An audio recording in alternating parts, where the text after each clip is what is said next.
in 3, 2, 1.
Good evening, everyone. Thank you so much for joining Random House Presents Mother's Day with Monique Chohan, Dr. Janice Johnson Diaz, Dr. Maya Schonbag Lang, Amy Parnes, Tori Peters, and Connie Schultz.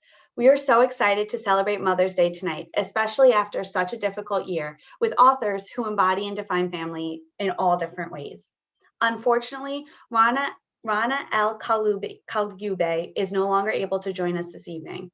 Please connect with other readers and guests using the chat function. We'd love to hear your thoughts, what you're reading, and how you're taking care of yourself during this difficult time. We just ask that everyone please stay respectful in the chat. Random House has enabled auto-generated closed captions for this evening's event. To access the closed captions, please click Live Transcript at the bottom of your screen. Please bear with us. These captions are auto-generated, so they may not be 100% accurate, but we will do our best. Random House will also be providing the link to each of our authors' books that are currently for sale or available for pre-order in the chat. This event will be posted to YouTube, and we will send that link out to all guests in case you would like to rewatch or share with friends and family. I am thrilled to introduce our first speaker this evening, Monique Chohan. Monique Chohan is a James Beard award-winning chef, television personality, author, and the founding partner and president of Morph Hospitality Group in Nashville, Tennessee. Her celebrated restaurant concepts include Chohan Ale and Masala House, Tansuit, The Mockingbird, and Chattable, and have been featured in publications like Food and Wine, Wall Street Journal, and the New York Times. Prior to becoming an executive chef and judge on Food Network's Chopped, Monique worked in some of the finest hotels in her native India before the start of her professional career in the States. Monique currently lives in the Nashville area with her husband and 2 children. Welcome, Monique.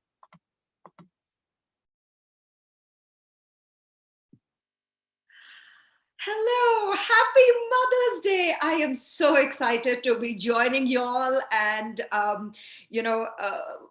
the question was, what is your biggest moment, of celebration and pride as a mother?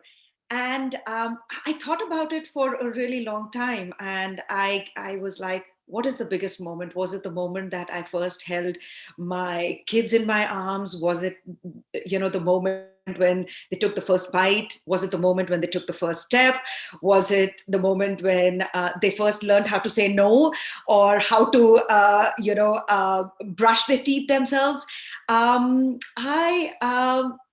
just came to the realization that the celebration of motherhood is a collection of all of these small moments. It is all of those small moments when you turn and you're like, yes, this is the biggest moment. The first word that they have spoken, the first step that they have taken, the first time that they have been disappointed with something, and they come back and they cry, and you sit and you talk to them. And I think that is what the whole what motherhood is all about. It's all about celebration. It's really interesting. Recently, Vivek, my husband, and I, we have two kids. Shagun is 9 years old, though at times I really think that she is 16 with the sass that she packs. And Karma is 6 years old. And through the last year, which has been a challenging year, it's been a challenging year for all of us. The most interesting part is that we have learned so much more from the kids than I think the kids learned from us. Of course, Karma has taught me everything about the Marvel Cinematic Universe, something which I never thought that I wanted to know or needed to know. But apparently now I know everything about Marvel. You can ask me which planet Thor is from, and I will be able to tell that to you, because my 6-year-old has taught me that. Of course, our 9-year-old constantly keeps on telling us on how we need to appear being cool, which I don't think that we have mastered it. But in the last year, what we learned was resilience. The fact that this is what the situation was, the fact that there was Zoom learning, and I realized that I am really bad at math. The fact that the kids were still connecting while not being together was just such a hopeful and such an incredible thing to learn from them. To Recently, I'm going to take a second to brag. Recently, I was in a competition, Tournament of Champions on Food Network, which this season I won. But last season, this time, I had lost. And it was in the semis. And I remember we were watching the television. We hadn't told the kids about what the outcome was. And when I lost, like, I remember my daughter just hugging me and just crying, I didn't want you to lose. And I mean, of course, I was upset, but as a mom, what I had to tell her was, this is fine. This is a learning moment. It is okay to lose, but it's not okay to be okay with it. Like, you've got to work harder. You've got to put one step in front of the other and keep on moving. And that's why this year's win was even more special, because it was an example that I could show the kids that, yes, I did lose last year. Fine, it happens. You have losses and then you have some wins, but I worked hard enough, and I put one foot in front of the other and kept on moving and making sure that I get the win. So I think that is, to me, what motherhood is all about. It is not about being perfect, because what I am is so far from perfect. It is the beauty in imperfections. When I was doing, when I went to culinary school, and in one of the pastry classes, we were making these beautiful flowers. Our chef instructor came and told us that, make sure that each and every petal is not perfect. Make sure that each and every flower is not perfect, because the beauty lies in the imperfection. And I think we as mothers, if we can teach our kids that it's okay, they are going to be ups and they're going to be downs. It's how you face it. It's your attitude. It's not to let your highs really, really get into your head, or the lows really bring you down. And I think that's all that I am doing. I'm just going to wrap up with one thing. my daughter 2 years back. So every evening I pour a glass of wine for myself. I take a sip, and my daughter, for the New Year's resolution 2 years back, in front of her entire class, said that my New Year's resolution is that I wish my mom would stop drinking, and I'm like, but you inspire me to have wine. So cheers to hear all of you really awesome moms. I'm excited to be here and just so in awe of the company I am in. So thank you. Happy Mother's Day. And just remember, take care of yourself, pamper yourself.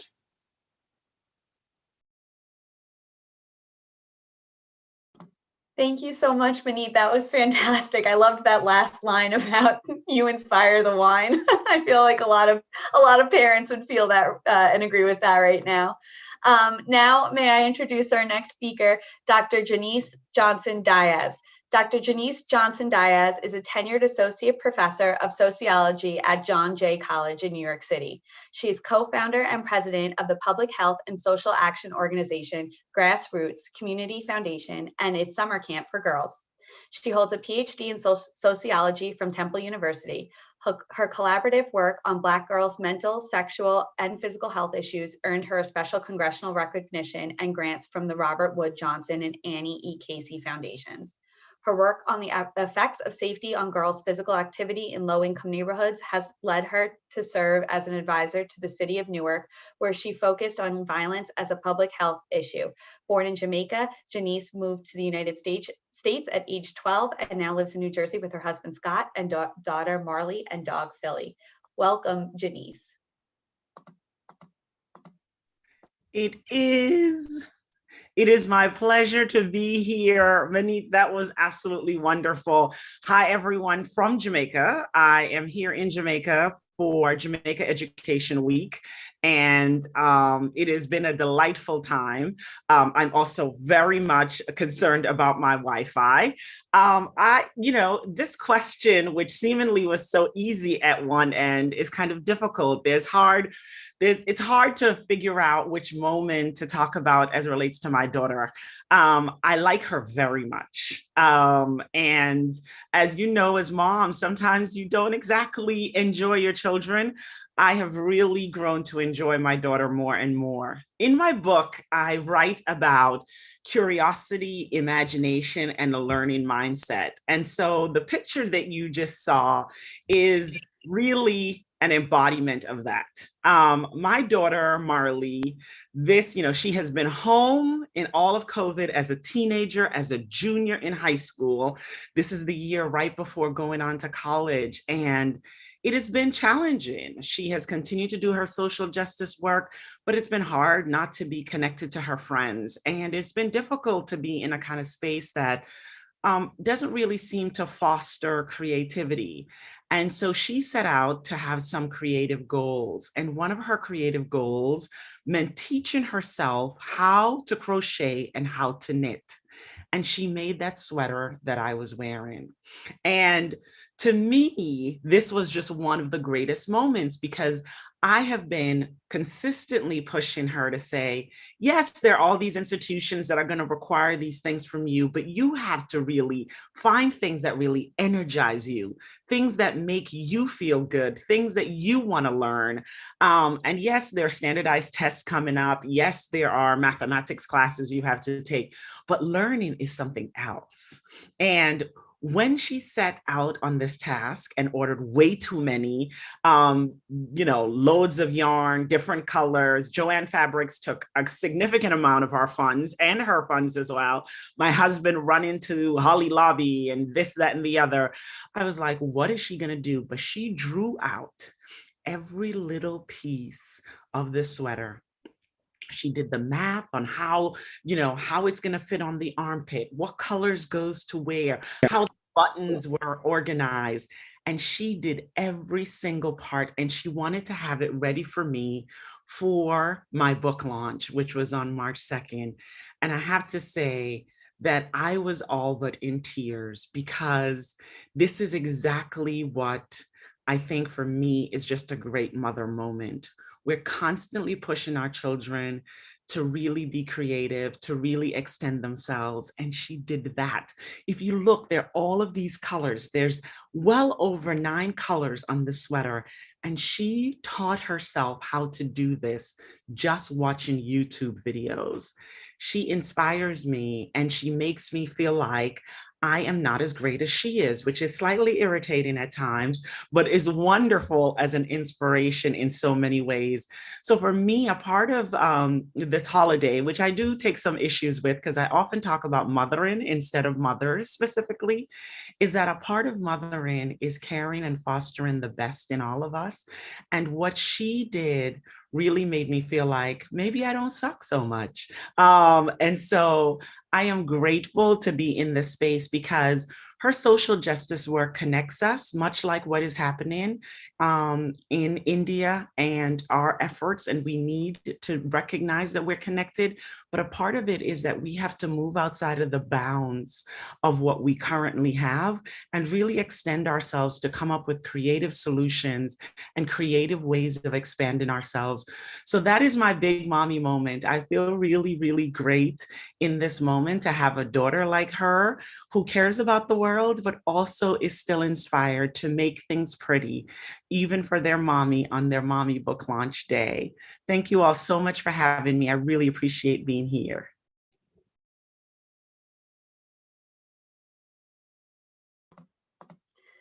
Thank you so much, Denise. That was absolutely beautiful. That sweater's incredible. I am in awe. I wish I could do something like that for my mother.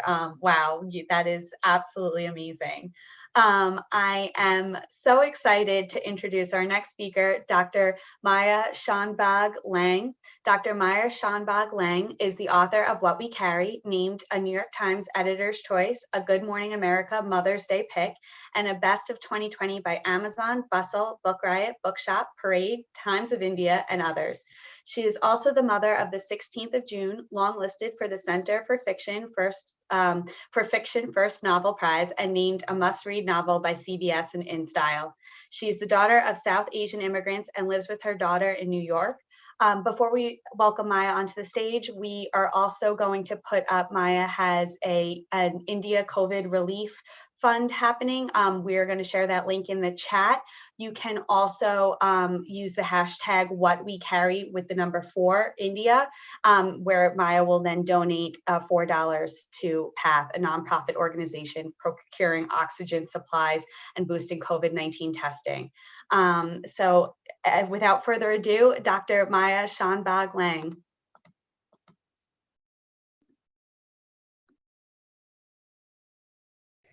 Thank you so much. It's such a pleasure to be here. And I just want to say, for the record, I did not get a sweater made for me when my book came out, so I'm jealous. But listening to both of you, I laughed and I related to so much. So this is a joy. So as the daughter of Indian immigrants, I grew up in a household where not much got talked about. And there was a lot of silence and there were a lot of secrets that formed a kind of cloud over our household. So part of what I decided when I became a mother was that I wanted to have an open relationship with my daughter in the sense that ideally she could talk to me about things. And I realized this was going to involve some difficult and vulnerable moments on my part that would go against the grain of how I'd been raised. So I thought I would share a story that happened between us recently. So the other day, I said to my daughter in what was truthfully a scary moment, but it dawned on me that I don't really know how I'm doing as a mother. So I said to her, just out of curiosity, is there anything that you want me to do differently? And her head whipped around and she lit up and she said, wait, what? And I said, I'm not saying I'm going to necessarily do whatever you say, but this is the most important job I will ever have, being your mother. And I didn't get a practice kid, you're it. So I'm learning as I go. I'm kind of making it up as I go.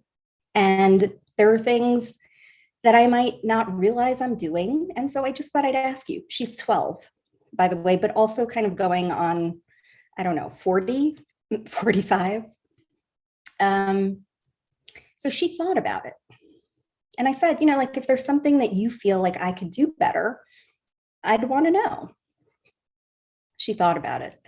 And then the next day, she said to me, Mommy, sometimes when we're watching Top Chef, which is our thing, you are on your phone.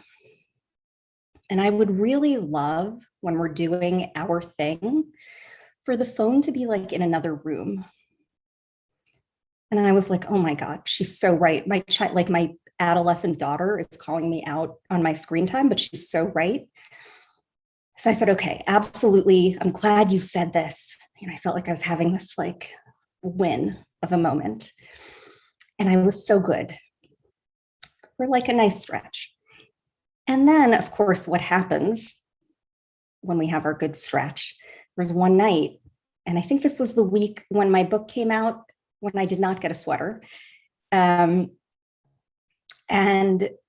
we were watching Top Chef, and I had my phone.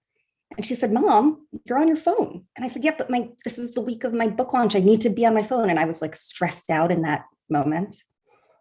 And her face kind of shuddered and closed down.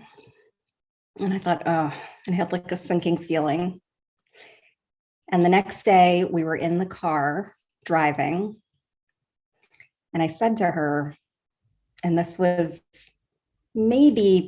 probably the, most vulnerable, scary moment I've had. I said to her, hey, you were right to call me out yesterday. I broke my promise to you, and I was on my phone, and I told you I wouldn't be on my phone. And I'm glad you said something.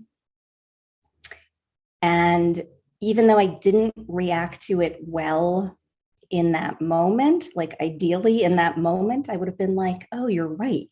In that moment, I totally didn't do that. But that's not to say that you shouldn't have said it. I'm really glad you said it. And that interaction, like, I'm actually glad I mishandled the thing. And I'm sort of weirdly glad that I messed up and was on my phone, because that subsequent interaction of apologizing to her and being like, not only did I mess up by being on my phone, but I messed up when you called me out. That conversation, I could see something click in her during that conversation where she kind of went, oh. And that was a moment I never had with my own mother, of being like, oh, you're a person. You're a culpable person who gets it wrong and is just trying to figure things out as we go, which is what we're all trying to do, no matter what age we are. And she kind of nodded and said, okay, Mommy. And that was that. And when I look back, even though that moment wasn't a milestone or particularly on the surface celebratory moment, I know that that's a moment that I will take pride in, and that it will continue to open doors for us. So yeah, that's a moment that I am proud of and will celebrate in its own strange way. So thank you so much for having me here. And I'm so pleased to be here, and happy Mother's Day to everyone. For everyone out there for whom Mother's Day might be a little complicated, a little tricky, you're not alone, and I see you. And I hope that this Mother's Day, you will do something that, not that you feel you should do or that you're supposed to do, but that feels genuinely nourishing to who you are as a person and to your own identity. Happy Mother's Day. Thank you so much. That was absolutely incredible. I'm like taking notes for if I become a mother one day, making sure to have that open communication with my children. I think that's something hopefully our audience too resonate. It seems like with the chat, they're resonating with that story as well. So thank you for sharing. Our next speaker that I'll be introducing is Amy Parnes. Amy Parnes is a senior correspondent for the Hill newspaper in Washington, where she covers the Biden White House and national politics. She was previously a staff writer at Politico, where she covered the Senate, the 2008 presidential campaign, and the Obama White House. Welcome, Amy. Hello, everyone. Good evening. Happy Mother's Day in advance. I'm Amy. I wanted to talk a little bit about my experience as a mom. I came into this, it's a very kind of emotional thing for me because I always wanted to be a mom, and I wasn't married. And one day I found myself pregnant, and I wanted to be a mom, and I journeyed on. I knew that this was something I wanted to do. I knew that I could care for my child, and I did. And that was sort of the moment that I think I'm most proud of personally, because it was a defining moment for me, obviously. But you know, I remember all the nerves of doing this alone, and of going to my doctor's appointment by myself, and of having the baby by myself. And I remember the night before, I was so nervous. I wrote him a letter, and I said, you know, I'm not going to be a perfect person. I'm going to make mistakes. And I hope that we're going to have this this great journey together. He is the best thing that has ever happened to me. And I'm sorry I'm getting all emotional about it. But he has taught me things that no other person has taught me in my life. He didn't speak until he was 3 years old. And I remember I was talking to anyone who would listen about how I could get him to talk, and when he would talk to me, and when we could have these normal interactions. And, you know, people weren't very helpful. Some were basically telling me that he would maybe never talk, or he would talk late, or something was wrong with him. And then I realized one day, I went and I talked to more and more people, and I got more help. And one day he was about 3 years and 1 month, and he started talking like out of nowhere. It was as if it was all inside of him and waiting to pour out. And that was pretty much the most teachable moment that I've ever had in my life, because it taught me that children are also not perfect, and every parent they feel like they're on a timeline, and that everything needs to go as planned, and everything needs to be so structured, and what is wrong with people if they're not doing certain things by a certain time. And so I learned to meet him where he is. And that was pretty much the most important thing that I've ever learned from anyone in my life, that I can actually that I can be a better mom, and that I can learn so much from this little thing that doesn't know anything from anything, and he can teach me so much. And so, you know, when we hit these milestones, he just turned 6, and he wasn't going to the bathroom regularly like a normal child. And one day he learned to do that too.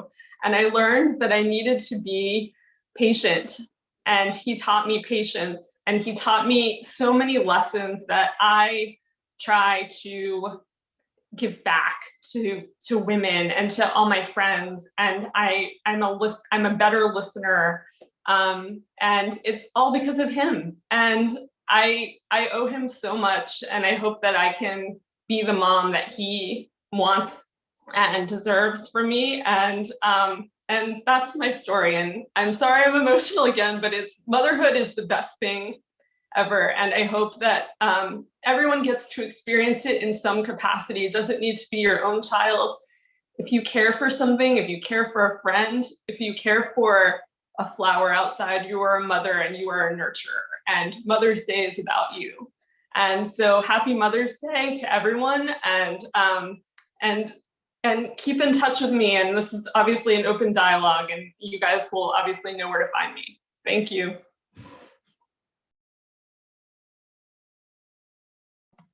Thank you so much, Amy. That was absolutely beautiful. Definitely teary-eyed a little. Thank you so much for sharing your story. We really appreciate it. Next up, I am happy to introduce Tori Peters. Tori Peters is the author of the novellas Infect Your Friends and Loved Ones and The Masker, which are available for free on her website. She holds an MFA from the University of Iowa and an MA in comparative literature from Dartmouth. She is also the author of her debut novel, Detransition Baby. She grew up in Chicago and now lives in Brooklyn. Welcome, Tori.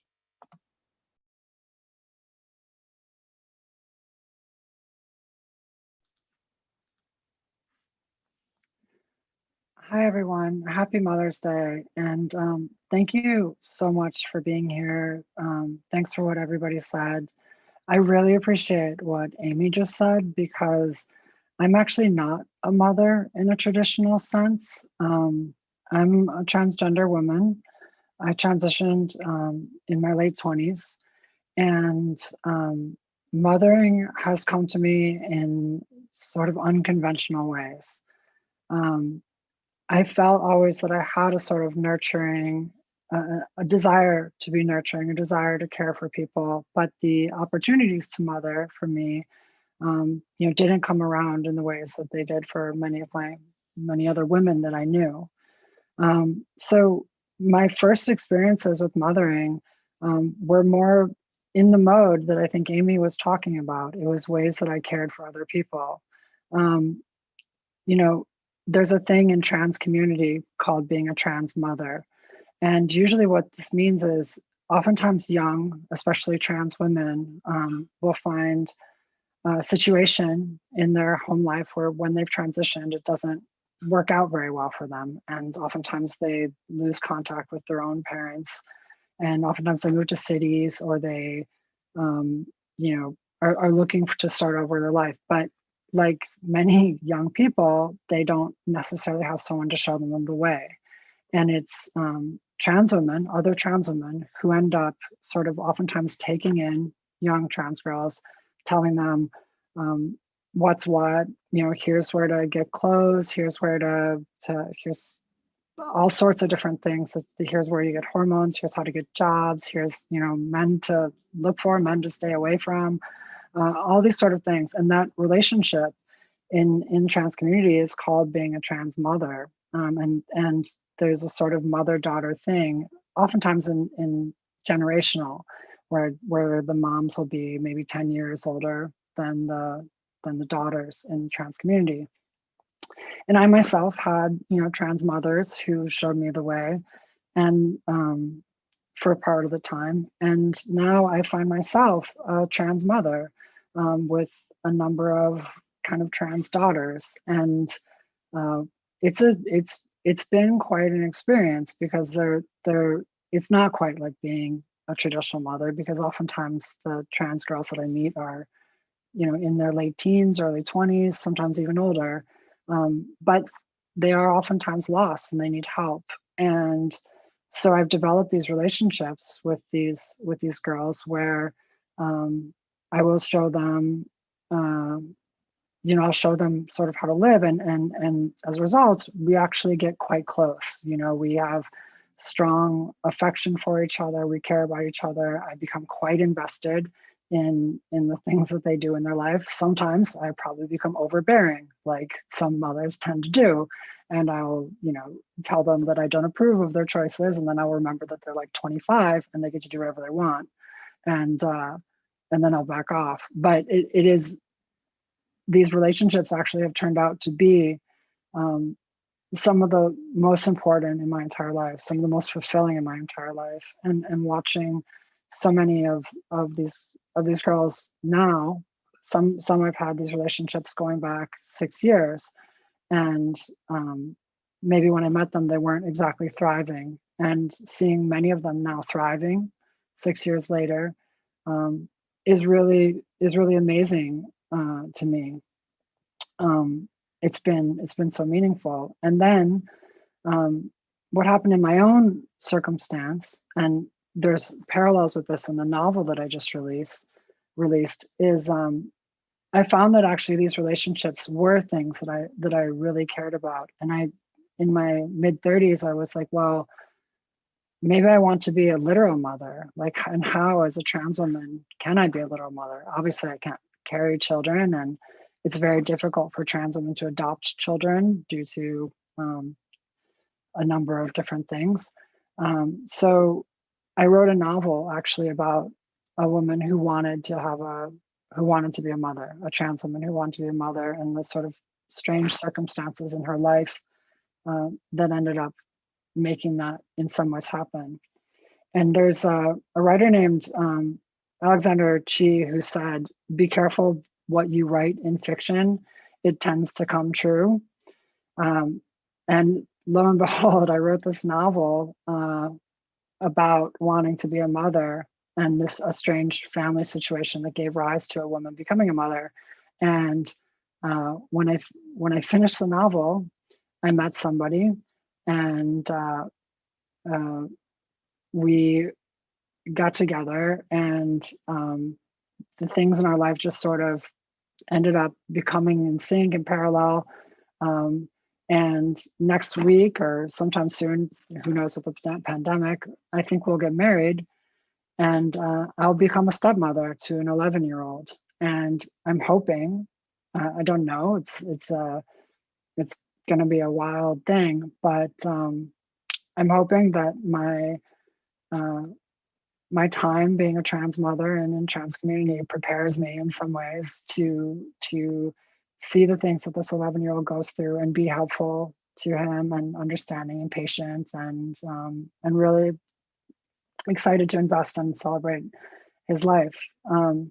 So that's kind of a bit about my book, a bit about myself, but I really appreciate everyone who's spoken before me, and all the different ways that people are mothers, and all the different ways that mothering is both a thing you can be and a thing you can do. And so insofar it is a thing you can do, I'm so happy to share it with everyone here. Thank you.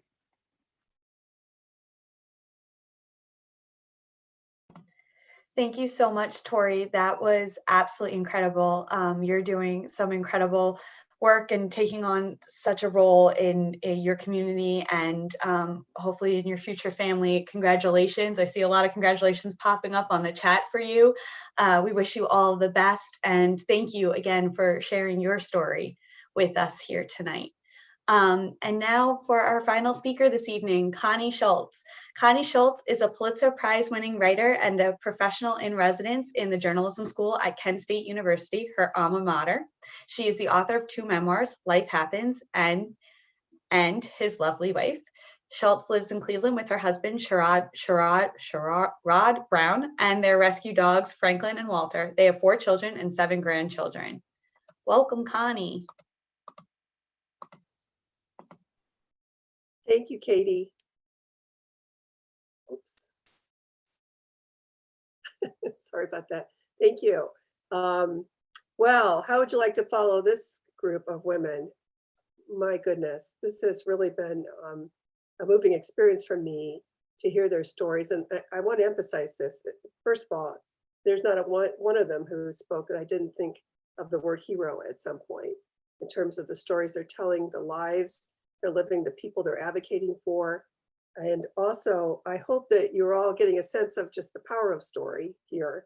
Of course, we're all writers. You would expect me to say that. But what I wonder is how many of you ever stop to share your stories about who you are and why you are. Why are you here tonight, for example? Why did you make the time tonight? I find this is particularly true of women across all generations. That unless you're asked over and over again, it doesn't even occur to you that even the people who think they know you well probably don't. And your stories matter. So I hope that you're encouraged. I've noticed in some of the comments I hope some of you are encouraged to tell your own stories, because there was a lot of bravery tonight. And again, I am just really moved. I also want to acknowledge tonight all the women who may be here with us, and certainly the women who are out there, including my readers, who I always so appreciate, and acknowledge that every woman who has loved a child, not just someone who's been the biological or adoptive or stepmother, anybody who's loved a child. I always like to think of it that way for Mother's Day. And I also want to acknowledge those of you who may be struggling with that day, if it's just this year or it's always been a hard year, whatever the reason. I hope that day lands gently for you, because it can be a really tough time sometimes for even those of us in really good relationships. So I have, Sharon and I have 4 kids. We each brought 2 to our marriage. And we have 8 grandchildren now. We had another grandbaby, Katie, born during the pandemic. And I have definitely become that grandmother that I used to mock. I love having these grandchildren in my life. And I write around them. I mean, my first novel came out last year, right in the middle of the pandemic, The Daughters of Erie-Town. But I have to say that it was very rewarding for me, for all my kids to read it, and to make sure that I understood that all the grandchildren would eventually read it. Sure, they will. All right. So this morning when Sharon was leaving, though, just one more grandparent kind of story. He had been working out in the garden and had 2 cuts on his fingers. And the only Band-Aids I could give him were Spider-Man and Peppa Pig. So that's our lives these days. When I was asked to think about my proudest moments as a mom, I'm sure I'm not saying something that most of you are also feeling. It's impossible for me to name 1 or 2 things. I am that mother. I am that grandmother. I'm really proud of my kids for different reasons. And I look at what all of them are doing. We have a math professor who worked with children at risk for years before he became a math professor at a college. And we have a city councilwoman, and we have an immigration lawyer advocating for mothers who are being separated from their children. And then we have our youngest daughter who's been advocating for children at risk throughout the state in Rhode Island throughout this pandemic, making sure they have the care they need. So how can I not be proud of that? What I think about, though, is all those seemingly small moments that end up looming so much larger as time goes by. And these are those snapshots in time. And I think, for example, of my son, Andy, when his son Clayton was born 13 years ago now. And he weighed just barely over 3 pounds when he was born, and was born in New York only because his mother had gone to New York for her baby shower because she was from Long Island. And so my son and I talked with him on the phone as he rushed from Columbus, Ohio in the night, waiting, and she was in labor. And then at one point he calls me back and he said, I have a son, I have a son. So I rushed to New York to visit him in the NICU. And I don't know how many of you have done this, but I used to love to save my kids' little shoes. I used to like to look at them and how they ran in them and walked them, and how, I mean, to me, shoes tell such a story of a person at any age, but certainly our little ones. And when Andy crossed his ankle at the knee to cuddle Clayton with these tubes still attached to him, I realized he was still wearing down his shoe in the same places he did as a child. And I don't know why. Boy, did that get me. It was that moment, and watching him become this man, this father in that moment. And he's just raised, he and his wife, Stina, have raised just the gentlest son, which doesn't surprise me. And yet I'm in awe most days when I'm around them. And then I will share one story about my daughter, Caitlin. I'm sharing stories about the children I've raised. When Caitlin was a baby, and this picture, if any of you follow me on social media, you've seen this photo before. She was about 9 months old, and I'm in one of those old ratty chenille robes, 80s glasses, 80s hair, sitting at my Smith Corona at the coffee table with her on my lap on deadline with the 1,000-yard stare. I mean, I looked so exhausted in that picture. And so often I've looked at that picture over the years and thought about how guilty I felt. That I had ambition. I had ambition as a mother. I had ambition certainly as a writer and as a journalist. And I felt so guilty at times about it. That was such wasted energy on my part. I was never more aware of it than the moment I saw my daughter. She had just given birth 3 months earlier to her son, Milo. And she was advocating for family leave at a hearing before the state legislature in Rhode Island. And so while it was being televised, she's sitting there with Milo strapped to her chest. And if ever I needed to know that she turned out all right, and not only that she turned out all right, she learned early that a mother can do more than one thing and shouldn't feel guilty about it. That was that moment for me, and it has stayed with me for so many years. I want to say this to all of you now. This has really been an incredible, well, more than a year now of pandemic. And it's so easy for us to list all the things we didn't get done. But I'm here to say to you, I want to encourage you to understand this. Whatever you got done, whatever you did during the pandemic, it was enough. It was enough. So let's take a collective deep breath and remember that tomorrow we get to try again. Thanks so much for being here tonight.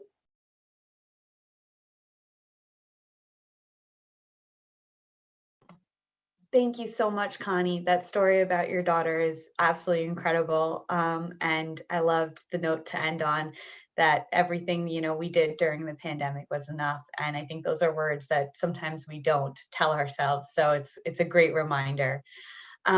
Before we close out this evening, this absolutely incredible evening of storytelling, we did want to share with our attendees here an exciting new book that we're thrilled to be publishing, coming out on May 18th, Where the Grass is Green and the Girls Are Pretty by Lauren Weisberger. We will be sharing a quick sneak peek of it right now. But before we go, and before I turn that on, I just want to thank you all for joining us this evening. And I'm wishing every iteration of a mother, of a family, a very happy Mother's Day. We hope that you can take some time to, you know, enjoy yourself and do things that nurture your soul. And we hope to see you again real soon.